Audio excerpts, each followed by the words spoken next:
Hello and welcome to my channel Hema's positive planet. मैं हूं आपके साथ हेमलता। किसी के मन में उतरना है या फिर किसी के मन से उतरना है, ये डिसाइड करता है आपका एटीट्यूड। जी हाँ दोस्तों, अगर हमें कोई पसंद आता है या फिर हम किसी को नापसंद करते हैं तो हम सिर्फ एटीट्यूड के आधार पर ही ऐसा करते हैं। एटीट्यूड की जब बात आती है तो अक्सर जो हम समझते हैं वो ये कि एक सोशल स्टेटस इंसान का जो होता है वो उच्च पद हो सकता है, लग्जरी गाड़ियाँ, महंगे कपड़े, ब्रांडेड कपड़े, इस तरह के जो व्यक्तित्व होते हैं उनको खास किस्म के एटीट्यूड में इंक्लूड कर लिया जाता है। दोस्तों, एटीट्यूड की जब बात आती है तो हम आज के दौर को अगर हम देखें तो इस ग्लोबल वर्ल्ड में आर्थिक रूप से सक्षम होने की जो एक प्रतिस्पर्धा चली है उसमें एक अलग तरह का एटीट्यूड लोग डेवलप करने में लगे हुए हैं। एटीट्यूड मीन्स अपने आप को ब्रांडेड कपड़े पहनना या फिर लग्जरी गाड़ियों में रहना या फिर एक ख़ास किस्म के अंदाज से लोगों से पेश आना, यही एक एटीट्यूड मान लिया जाता है। दोस्तों, आज के दौर में सफल होने के लिए सिर्फ और सिर्फ आपकी स्किल्स ही ज़रूरी नहीं है। यानी आपके पास अगर किसी खास किस्म की टेक्निकल स्किल है, आप किसी खास किस्म के सब्जेक्ट के एक्सपर्ट हैं, या फिर आज के दौर में जो सबसे अहम माना जाता है वो ये कि अगर आप इंटेलेक्चुअल हैं तो आप सफल हैं, ऐसा नहीं हो सकता। क्योंकि आज के दौर में जिस तरह के व्यक्तित्व की ज़रूरत है वो है ऑलराउंडर विद राइट एटीट्यूड। तो इस राइट एटीट्यूड पर आज के इस वीडियो में मैं बात करने वाली हूं कि किस तरह से आप अपना राइट एटीट्यूड पहन कर चलें।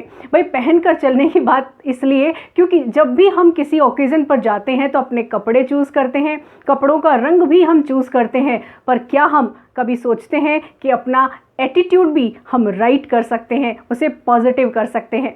दोस्तों, आज के इस वीडियो में मैं बात करूंगी कि पॉजिटिव एटीट्यूड यानी राइट एटीट्यूड कैसे डेवलप करें। दोस्तों, एटीट्यूड की जब बात आती है तो ख़ास तौर पर व्यक्ति के व्यवहार को एटीट्यूड समझ लिया जाता है। यानी व्यवहार और एटीट्यूड दोनों चीज़ें एक ही मान ली जाती हैं, ऐसा नहीं है दोस्तों। सबसे पहले आपको समझना है कि आखिर एटीट्यूड क्या है। देखिए, एटीट्यूड एक वो स्थिति है यानी द वे यू आर, जिस भी तरीके से आप सोचते हैं, आप महसूस करते हैं, आप व्यवहार करते हैं, वो सब आपके एटीट्यूड में यानी आपके अंदाज में इंक्लूड होता है। और अगर और गहराई से सोचें कि एटीट्यूड आखिर है क्या, तो उसको थोड़ा सा टेक्निकली समझने की ज़रूरत है। देखिए, एटीट्यूड में 3 तरह के कंपोनेंट शामिल होते हैं। वो 3 पक्ष कौन से हैं आपके व्यक्तित्व के? देखिए, पहला है इमोशनल कंपोनेंट यानी आपका भावनात्मक पक्ष। वो कौन सा है? जिस भी तरह से आप महसूस करते हैं किसी व्यक्ति के लिए, किसी परिस्थिति के लिए, या फिर किसी भी तरह की वो सिचुएशन जिसके प्रति आपके मन में कोई भावना आती है, आप कुछ भी महसूस करते हैं, वो महसूस करने का तरीका क्या है, यानी आप अपने इमोशंस को किस तरह से हैंडल करते हैं, आपके इमोशंस किस तरह के हैं, ये पहला कंपोनेंट होता है एटीट्यूड में। दूसरा कंपोनेंट होता है कॉग्निटिव कंपोनेंट यानी संज्ञानात्मक पक्ष, यानी जिस भी तरीके की आपकी सोच है, आपके एथिक्स क्या हैं, आपके बिलीफ सिस्टम कौन कौन से हैं, आपकी वैल्यूज़ क्या है, यानी आपका परसेप्शन क्या है, यानी ज़िंदगी के प्रति, चीज़ों के प्रति, किसी भी तरह की विचारधारा के प्रति आपका जो अपना नज़रिया है वो एटीट्यूड में इंक्लूड होता है। तो यानी एक पक्ष है इमोशनल कंपोनेंट का, तो दूसरा पक्ष है संज्ञानात्मक यानी कंपोनेंट है कॉग्निटिव कंपोनेंट। अब बात करते हैं तीसरे कंपोनेंट की, वो जो कि बहुत ही इंपॉर्टेंट है, और वो है बिहेवियरल कंपोनेंट यानी आपका व्यवहारगत जो पक्ष है वो कैसा है। देखिए दोस्तों, इन दोनों कंपोनेंट से मिलकर बनता है व्यवहार। यानी जैसी आपकी सोच होगी, जैसा आपका नज़रिया होगा, वैसा ही आपका व्यवहार भी होगा।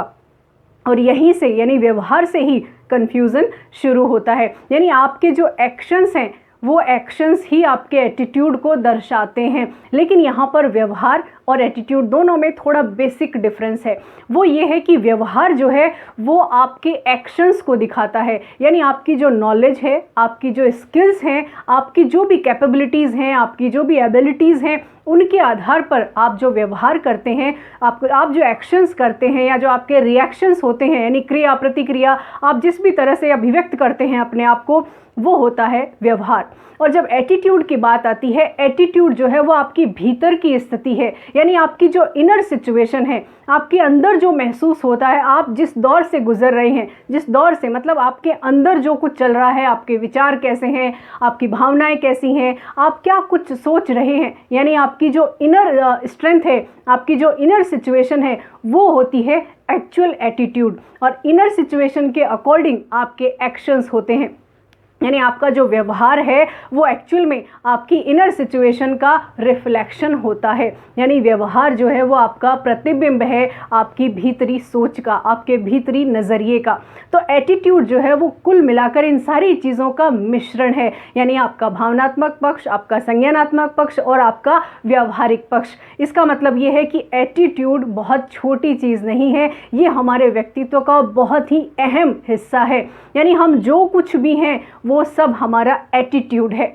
दोस्तों, इस एटीट्यूड को आप डेवलप कर सकते हैं। लोग कहते हैं कि एटीट्यूड से क्या फ़र्क पड़ता है, बस हमारा व्यवहार अच्छा होना चाहिए। दोस्तों, ऐसा नहीं है। अगर आप अपने जीवन में सेल्फ इम्प्रूवमेंट करना चाहते हैं या ग्रोथ चाहते हैं तो कुछ ना कुछ आपको सीखते रहना होगा, और सीखते रहने के लिए, सेल्फ इम्प्रूवमेंट के लिए आपको अपना एटीट्यूड भी डेवलप करना होगा। और जब एटीट्यूड डेवलप करने की बात आती है तो अक्सर लोग ये कहते हैं कि क्या एटीट्यूड डेवलप किया जा सकता है? भाई, ये तो जन्मजात होता है, व्यक्ति का व्यवहार जो है उसके परिवार से आता है या उसके माहौल से आता है, इसे कैसे सीखा जाए? दोस्तों, एटीट्यूड को डेवलप किया जा सकता है। यानी राइट एटीट्यूड को आप सीख सकते हैं। आप इसे, बहुत सारे तरीके हैं जिन तरीकों को आजमा कर आप एक अच्छा एटीट्यूड डेवलप कर सकते हैं। और अगर आप करना चाहते हैं तो इसके लिए सबसे पहले 2 चीज़ों को आपको समझना है। देखिए, एटीट्यूड जब आपने समझ लिया कि एटीट्यूड क्या है और ये भी जान लिया कि क्या एटीट्यूड को, यानी राइट एटीट्यूड को डेवलप किया जा सकता है, तो फिर थर्ड स्टेप आता है कि आप इस एटीट्यूड को डेवलप कैसे करें, यानी सीखें कैसे। दोस्तों, सीखने के लिए सबसे पहले आपको करना है सेल्फ एनालिसिस। यानी आप सेल्फ इंट्रोस्पेक्शन करिए, अपने आप को आप आंकिए कि आप आखिर क्या हैं, आपकी सोच क्या है, आपका व्यवहार क्या है, आप किस तरह से सोचते हैं, आपके विचार पॉजिटिव हैं कि नेगेटिव हैं। ये सारी चीज़ें आपको अपने आप के साथ करनी है और इसके लिए आपको सेल्फ टॉक इम्प्रूव करनी पड़ेगी।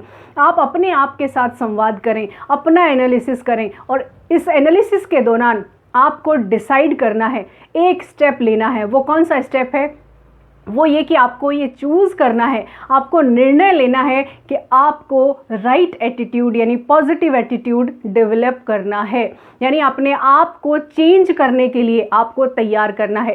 दोस्तों, ये बहुत अहम बात कह रही हूँ कि अक्सर लोग जो है वो सीखते नहीं रहना चाहते। उन्हें लगता है कि हमें सब आता है, हमने फला डिग्री ले ली है, हमारी ये पोजीशन है, हमने बहुत कुछ देखा है, बहुत अच्छा एक्सपीरियंस है, इसलिए वो नया कुछ नहीं सीखना चाहते। और नया न सीखते रहना एक राइट एटीट्यूड नहीं हो सकता। तो राइट एटीट्यूड की सबसे पहली बात यही है कि आपको लर्निंग एटीट्यूड डेवलप करना होगा। यानी सीखते रहने की एक जो प्रक्रिया है उसके लिए तैयार रहना होगा। और इसके लिए कुछ नहीं करना है, आपको सेल्फ एनालिसिस करना है और इसके साथ पॉजिटिव थिंकिंग की तरफ बढ़ना है। दोस्तों, पॉजिटिव थिंकिंग के बिना ना तो आप कुछ सीख पाएंगे और ना ही एक राइट एटीट्यूड को आप डेवलप कर पाएंगे। पॉजिटिव थिंकिंग के लिए क्या करें? दोस्तों, मेरा एक वीडियो है how to think positive thoughts. उस वीडियो को आप डिस्क्रिप्शन बॉक्स में लिंक दिया हुआ है, उस वीडियो को आप देखिए। उस वीडियो से आप जान पाएंगे कि आप अपने थॉट्स को नेगेटिव जोन से निकालकर पॉजिटिव जोन की तरफ कैसे लेकर आएँ। क्योंकि जब भी राइट डेवलप को आप विकसित करने की बात कर रहे हैं, आप सीखने की बात कर रहे हैं, तो अपने थॉट्स को करेक्ट करने की ज़रूरत है। यानी वो कौन से थॉट हैं, वो कौन से विचार हैं जिनको कल्टीवेट करना है, यानी एडिट करना है, और वो कौन से विचार हैं, वो किस तरह का पॉजिटिव नज़रिया है जिसे आपको अपनी लाइफ में ऐड करना है। ये सिर्फ़ और सिर्फ आप ही डिसाइड कर सकते हैं।